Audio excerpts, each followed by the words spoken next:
Joshua Garcia, the Goodson ABS-CBN2.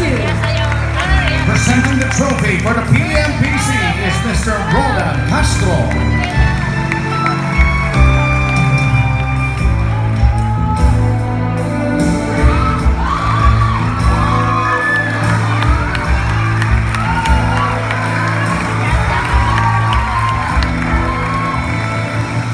Good evening po. Good evening po sa inyong lahat. Hindi ko alam kung nasasabihin ko, pero maraming salamat po sa lahat po talaga ng bumubuo ng PMPC. It's been like more than 40 years na nabuo po to, at talagang wala po kayong ibang ginawa kung hindi talagang i-evaluate ng maganda kung paano kami nagtatrabaho at yung mga dating mga aktor at ang mga aktor at aktres hanggang ngayon. Nanalo po ako dahil po sa The Good Son. Nagpapasalamat po ako sa The Good Son, sa mga sumubaybay. Kasi po kung hindi po sinubaybayan ng The Good Son, hindi po magiging successful ang isang show kung hindi siya natatangkilik ng isang tao. Kaya nagpapasalamat po ako, at syempre in behalf po sa lahat ng mga nasa likod ng camera at nasa harap din po. Maraming salamat po dahil na-appreciate yung trabaho namin at trabaho ng lahat. I mean, kay Joshua, kay Nash, kay Makoy, mahal ko po yung mga kapatid kong yun. Madami akong natutunan sa kanila. Siyempre, nagpapasalamat din po ako sa director namin, kay Direk Manny Palo at kay Direk Andoy Renay. Marami po ako natutunan sa inyo. Siguro, masasabi ko na sa inyo, pwede nyo pa ulit akong pagalitan. Kay Sir Deo, sa Dreamscape, thank you po for giving me the chance para i-portray yung role as Enzo.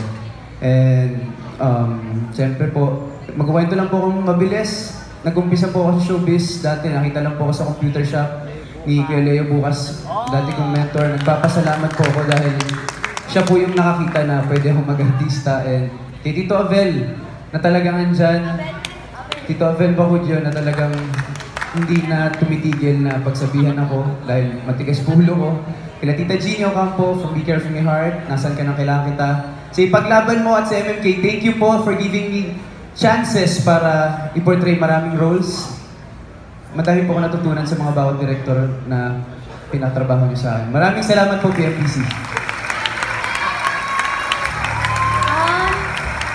I am proudly receiving this award for Joshua Garcia, which I am so proud about. I'm sure Joshua would really love to be here, but meron siyang prior commitments. I'm sure that the people that Joshua would like to thank first and foremost, of course, is PMPC Star Awards. Parang ako yung nanalo, ako yung natataranta! PMPC Star Awards, of course, for recognizing Joshua and his hard work. I was a witness to that. He worked so hard for this show. Siyempre, Dreamscape for trusting him with The Good Son, Sir Deo, Tita Cory, Direk Lauren, and of course, he would also like to thank his other families, Star Creative, Star Cinema, GMO Unit, everyone who has trusted and believed in Joshua. Thank you so much, PMPC. Thank you so much for appreciating Joshua and his hard work.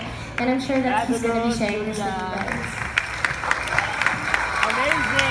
There you have it. Congratulations to our winners. And ladies and gentlemen, the final